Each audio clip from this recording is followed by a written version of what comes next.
In 1388, the first king of the Joseon dynasty turned his army around at the right moment and defeated the last pillar of the Goryeo dynasty. Goryeo generals who felt the threat stole the kingdom's treasure and fled far out to the sea, never to be seen again. 4 years later, a group of thieves led by Mu Chi are drifting at sea on top of a piece of wood after escaping from a bunch of soldiers that wanted to capture them for stealing from the palace. Fortunately, they are found by Captain Hei Rang and her pirate ship, who rescue them and take them in. When he first sees her, Mu Chi thinks that Hei Rang is a beautiful angel. However, 4 months later, he learns how strict she is. Things are tense between both groups. The pirates think the thieves are lazy and gross, while the thieves think they aren't real pirates because they don't target merchant ships, only Japanese pirates. There's also the fact that the thieves don't know if they are listening to Mu Chi because he's their boss, or to Hei Rang because they're on her ship. One afternoon, they find another Japanese pirate ship and get ready to attack. Eager to show he's useful and talented, Mu Chi jumps ahead first, easily defeating their opponents with his advanced sword skills. Hei Rang's crew take over the Japanese ship, and while the enemy leader refuses to talk, one of their kids is so scared that he confesses they were looking for a big treasure. Luckily, the map has already been found by one of Hei Rang's men, and they discover this treasure is supposed to be the one Goryeo general stole years ago. All the men want to go after it, and after some hesitation, Hei Rang accepts. Eventually, the group makes it to an island where Mu Chi takes over guidance because Hei Rang is having trouble reading the map. When they suddenly see a cow, Mu Chi sees it as a welcome sign and goes after it with his bandits, but this turns out to be just the first cow in front of a herd and the guys are run over. Mu Chi is pushed off the cliff, and while the group thinks he's dead, he's actually fine and hanging onto a branch, where he finds an old tusk. When he climbs back up, Hei Rang immediately grabs a tusk because she remembers one drawn on the map and finds the real map carved on the bone. Before going after it though, they have to take care of the cow-inflicted wounds. Hei Rang is tired of dealing with the thieves' bad decisions and explains she only took them out of pity. But now they're back on land, so if they want to keep traveling with them, they must become pirates under her command. Mu Chi refuses, thinking his men will back him up, but they all join Hei Rang and Mu Chi is left on the island. Meanwhile, the remaining leader of the Goryeo dynasty is trying to get back to power as he hires legendary general Hyung Soo for help. Hyung Soo explains that before soldiers, he'll need riches, so their best bet is to find the mythical treasure. Back on the ship, the crew is having a banquet to celebrate their success, only to find out the tusk has been stolen while they were distracted. A note left behind indicates Mu Chi is the culprit, so Hei Rang takes a few men with her back to the island to recover the tusk. After a dangerous encounter with a tiger, Hei Rang finds Mu Chi in an abandoned shack and fights him until he confesses that actually, it was thief Mak Yi that took it. It turns out that Mu Chi did go back to the ship in the middle of the night to steal the tusk, and Mak Yi helped him, pretending he was still loyal to his boss. But as soon as they made it to the shore and Mu Chi turned around, Mak Yi stole the tusk again and took it with him. To make matters worse, Mak Yi escapes the ship and goes to the mainland to try to sell the tusk to a rich merchant while pretending to be Mu Chi. Fortunately, the crew shows up just in time to stop the sale and take the tusk back. They also kidnap the merchant's daughter because she has been helping Mak Yi. Once they return to the ship, Hei Rang decides Mu Chi, Mak Yi, and the girl should be punished with death. But when Mu Chi is about to be executed, he reveals he's been hiding a knife all along and manages to escape. He gets inside Hei Rang's office and steals the tusk to then hold it above the water, threatening to drop it if they try to hurt him. Hei Rang puts her sword down and accepts not to kill anyone if she's given the tusk back. Mu Chi does give it to her, only to be pushed into the water after Hei Rang reveals she's always known about his dagger and she only wanted to re-establish her leadership by reminding them that she could kill them if she wanted. Mu Chi and Mak Yi are sent to do manual labor, while Hei Rang and her men take off the piece of cloth covering the tusk, but the message on it is encoded and they don't know how to read it. Meanwhile, General Hyung Soo tortures a priest into revealing the location of the treasure and asks the dynasty leader to be named the next king if he manages to find it, but his request isn't well received. Back on the ship, Hei Rang allows Mu Chi to look at the cloth and he manages to read the message, which says their next destination is the island of Haegildo.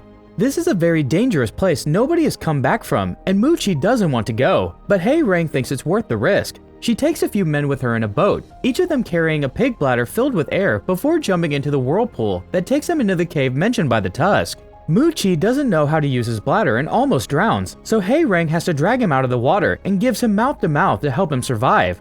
The cave seems to be empty, but while everyone is ready to give up, Mu Chi notices something and is rude to Hei Rang just to provoke her right-hand man into a fight. By throwing the guy against a cave wall, he makes it break, revealing a hidden path.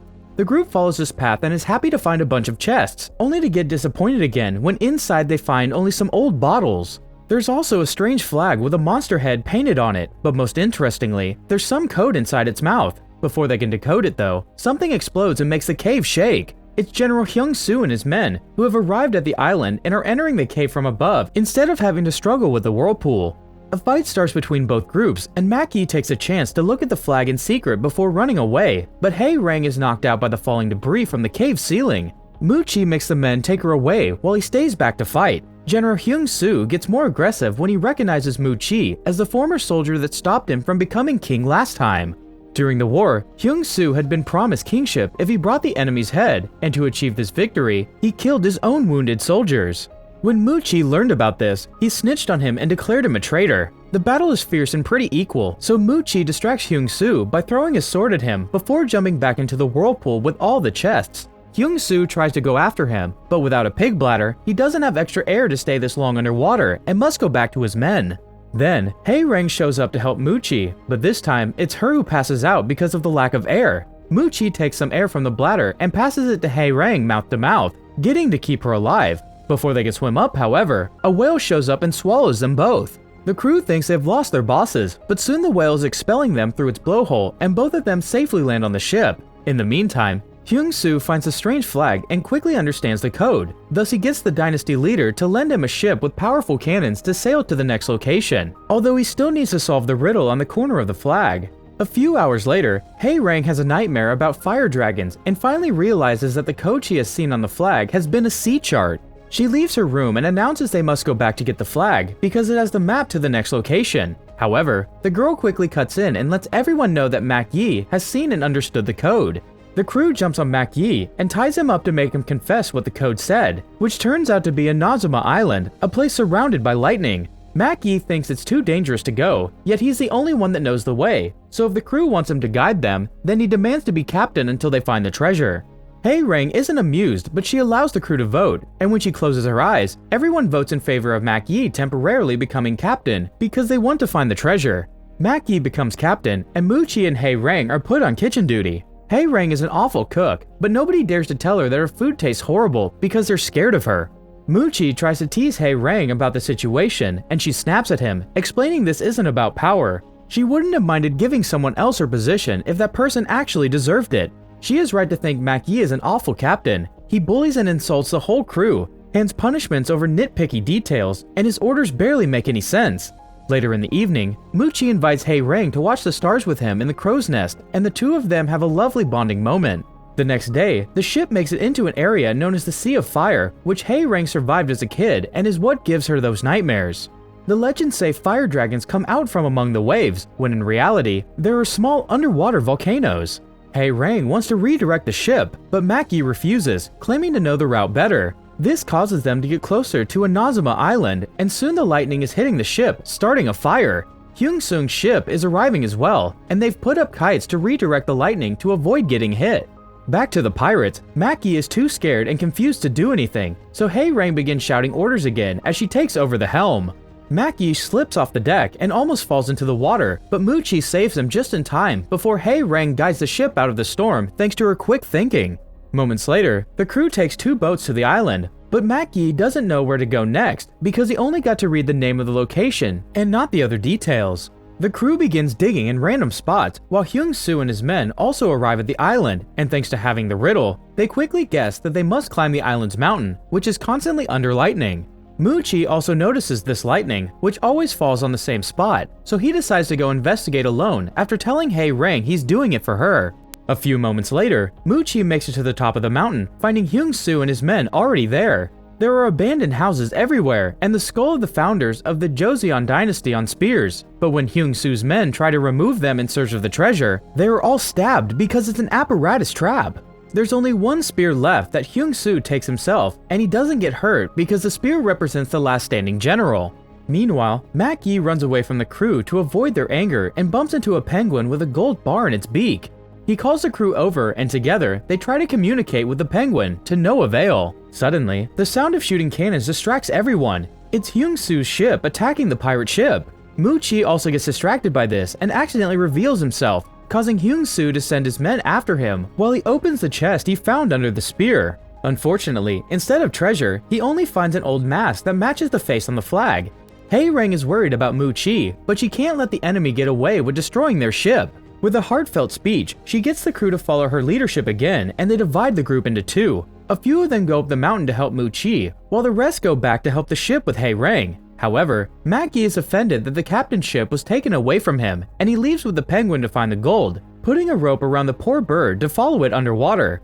On top of the mountain, the thieves arrive as backup, giving Mu Chi the chance to steal the mask from Hyung-soo and asks him for a final duel. The fight is fierce, and in the struggle, they knock the mask off, making it fall on top of Mackie's head, who immediately grabs it and discovers the last piece of the puzzle. The mask says enter, and it matches the shape of the cave under the island, so obviously, he must go in that direction. Inside the cave, he finds a bunch of penguins standing on frozen land and, most importantly, the legendary ship with the treasure.